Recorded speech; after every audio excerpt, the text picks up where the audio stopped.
Vedanta is Upanishads. And Upanishads is spiritual science.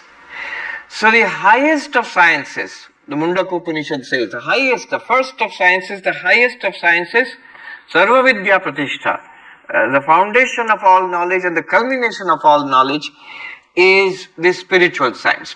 And it is there in all civilizations. It is there in every religion.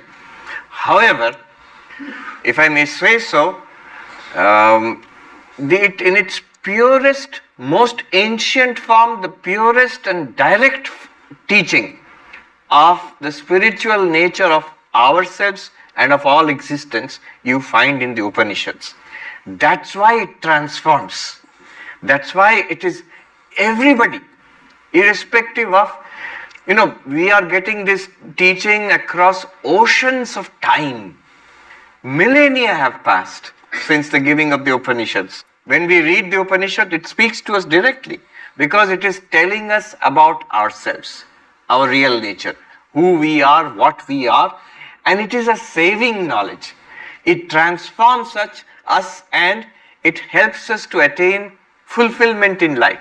It takes us across suffering and it gives us fulfillment. That's why it is so attractive. And it is basically our story. See, the most interesting subject for all of us is I, me, myself.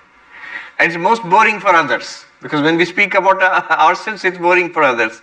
But the teaching of the Upanishads is about our real nature. And that's why it is so transformative. It's so touching. It is tremendously significant. Yesterday, I think I mentioned, there's a Professor Evan Thompson, Professor of Philosophy in the University of British Columbia in Vancouver. He has written this book, Waking, Dreaming, Being.